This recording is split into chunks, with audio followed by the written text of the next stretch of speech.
Salut à tous, j'espère que vous allez bien. Aujourd'hui, petite vidéo dans laquelle on va voir ensemble l'état du marché pour essayer de comprendre la phase dans laquelle on se trouve et essayer d'anticiper au mieux la suite. On va donc aller voir le Bitcoin, l'Ether, je vous parlerai aussi des marchés traditionnels et enfin on se penchera sur des indicateurs plus généraux pour essayer d'apprécier la tendance et vous allez voir, on a pas mal de données très intéressantes à ne pas louper.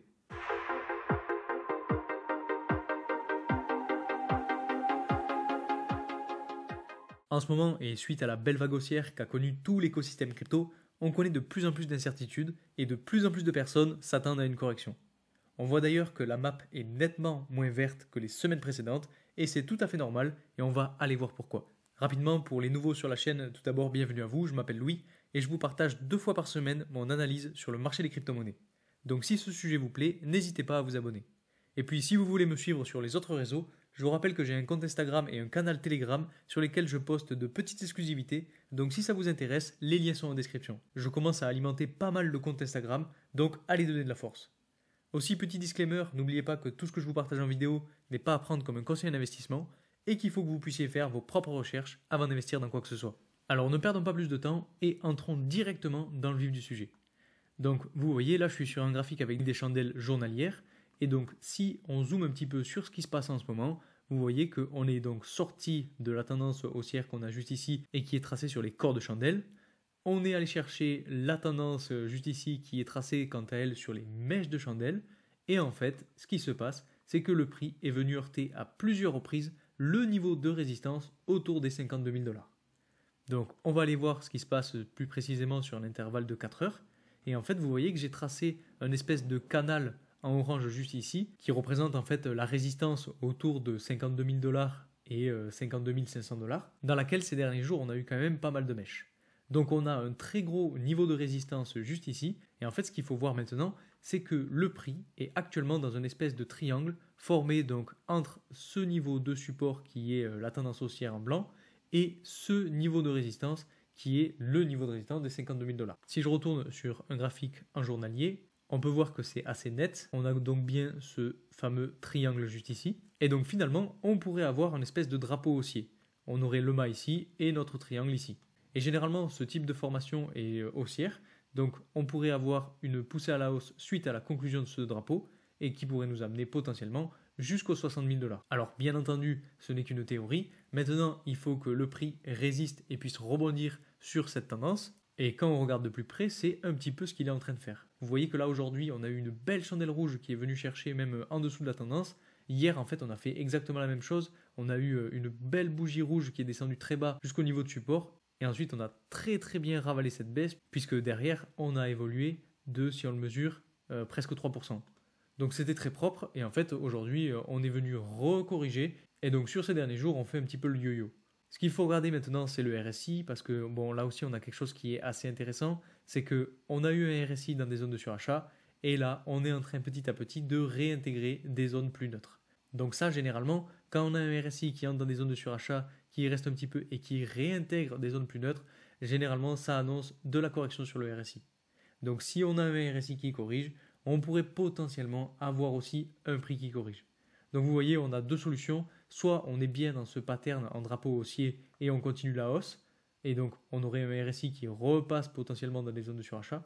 Soit on casse à la baisse cette tendance et on va chercher des niveaux de support, comme par exemple celui de 48 000 $.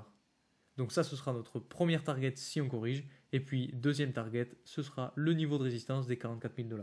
Donc finalement pour le Bitcoin, ce qu'il faut retenir, c'est que cette tendance est très importante et va être décisive sur l'avenir du Bitcoin.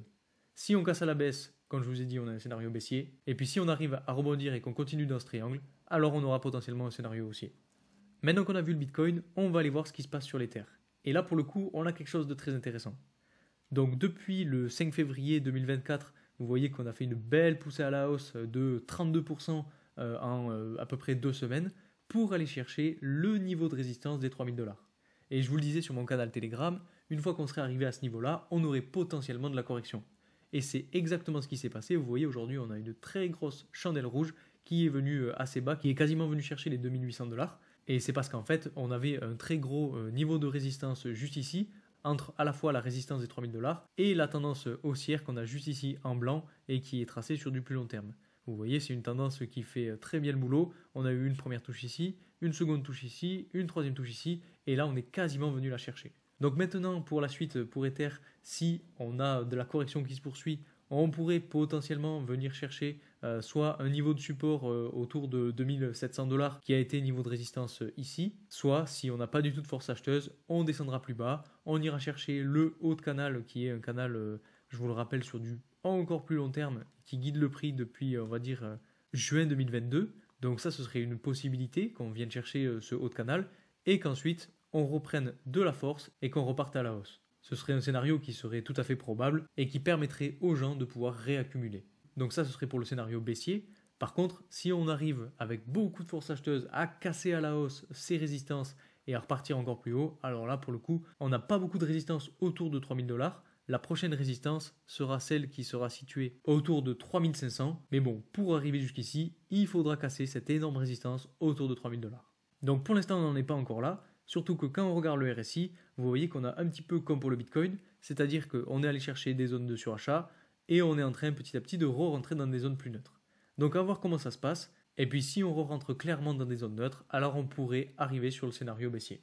Maintenant, si on regarde rapidement ce qui se passe du côté du S&P 500, du Nasdaq et du dollar, on a le S&P 500 et le Nasdaq qui sont bien passés au-dessus de leur précédent all-time high et qui ont fait un nouveau plus haut et maintenant qui sont en train de corriger. Donc on pourrait potentiellement avoir une correction qui continue sur le S&P et le Nasdaq pour revenir tester cet ancien niveau de résistance et donc ce all-time high et ensuite repartir encore plus haut.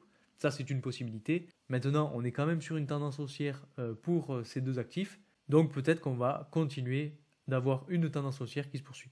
Pour ce qui est du dollar, vous voyez qu'on a rebondi en fait sur cette tendance en bleu, donc juste ici. On a eu une évolution à la hausse, on est là aussi dans un canal haussier et on est quasiment venu chercher le niveau de résistance juste ici. Donc si on arrive à aller plus haut, à casser à la hausse ce niveau de résistance, là ça pourrait être assez mauvais signe pour les crypto-monnaies puisque généralement quand le dollar augmente, les crypto-monnaies chutent et inversement.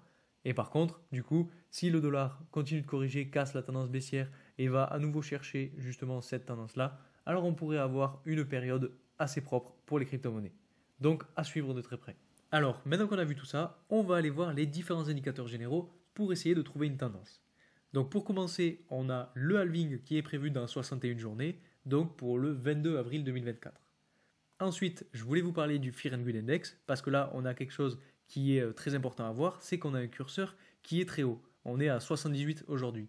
Et donc, généralement, vous le savez, je vous en ai déjà parlé, quand on est dans des zones plutôt vertes comme celle-ci, il faut quand même se méfier.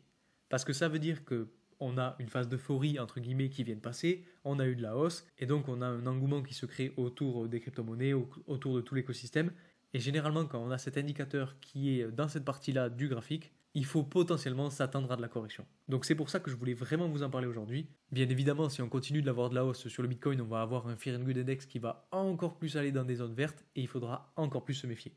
Ensuite, je voulais aussi vous parler des liquidations. Donc sur 24 heures, on a énormément de vert sur la map, ce qui veut dire qu'on a beaucoup de longs qui se sont fait liquider. Pour Bitcoin, on a 74 millions de liquidations avec 50 millions de longs et 23 millions de shorts. Pour Ether, c'est un petit peu plus partagé puisque vous voyez, on a 60 millions de liquidés avec 29 millions de longs et 30 millions de shorts. Donc là, c'est assez équilibré.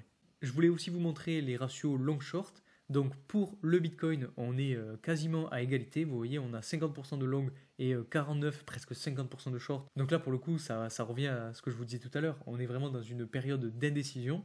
Pour Ether, on est un peu plus marqué sur les longs, on est à 63% et 36% de short.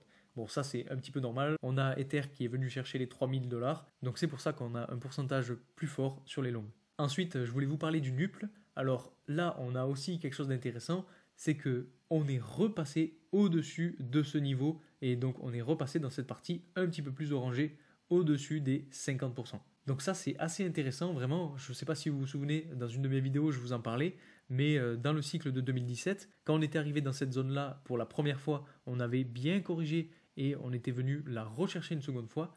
Et là, vous voyez qu'on est allé la chercher une première fois. On a eu un petit peu moins de temps dans cette zone en orange clair avant de repasser dans la zone orange foncé. Mais pour le coup, on y est. Donc, est-ce qu'il faut s'attendre à, comme en 2017, de la hausse et en fait passer dans une phase un petit peu plus exponentielle? Ou bien est-ce qu'on va repartir en dessous des 50%? Ça, c'est vraiment la vraie question en ce moment. Dans tous les cas, ce niveau-là est extrêmement important à regarder. Donc je pense que ce point-là est un point pivot. Et si on arrive à rester au-dessus, alors ça peut être très bon signe. Et puis enfin, dernière chose que je voulais vous montrer aujourd'hui, c'est ce graphique-là. Alors pour ceux qui suivent la chaîne, vous connaissez, je vous en ai déjà parlé. Mais pour les autres, en gros, c'est un graphique ou en tout cas un tableau qui permet de voir l'évolution du prix du Bitcoin mois par mois en fonction des années. Et ce que je disais en fait dans une de mes précédentes vidéos, c'est que ce cycle-là ressemble quand même assez fortement au cycle de 2017-2018. Et vous voyez en fait, depuis on va dire juin 2016, on a eu quasiment les mêmes taux ou les mêmes pourcentages d'évolution en 2016 qu'en 2023. Je vous laisserai regarder dans le détail, mais c'est assez flagrant. Et en fait, en 2017, on a commencé le mois de janvier avec une petite évolution à la hausse. Pareil en 2024, on est à moins de 1%. On a fait le mois de février avec 23% de hausse. En ce moment, on est à un petit peu plus de 20%. Donc potentiellement qu'on se rapprocherait un petit peu des mêmes choses. Si on finit le mois de février avec une espèce de stagnation et qu'on finit le mois un petit peu dans le triangle dont je vous parlais tout à l'heure, on pourrait potentiellement arriver à une vingtaine de pourcents en février et avoir de la correction en mars, ce qui correspondrait à ce qui s'est passé en 2017. Donc potentiellement qu'on pourrait s'attendre à une dizaine de pourcents de correction en mars. Et bien évidemment, vous connaissez la suite. Après cette correction, on a de la poussée à la hausse, on a un mois d'avril très beau et un mois de mai encore plus beau, et etc. Donc à voir si on reproduit un petit peu le même schéma, mais si c'est le cas, ça annonce de très belles choses. Donc voilà pour ce petit point d'étape du marché. Vous voyez qu'en ce moment, le marché des cryptos est en pleine indécision. On peut avoir une grosse correction qui fasse très peur à tout le monde, comme on peut avoir une explosion à la hausse pour aller chercher les 60 000 $.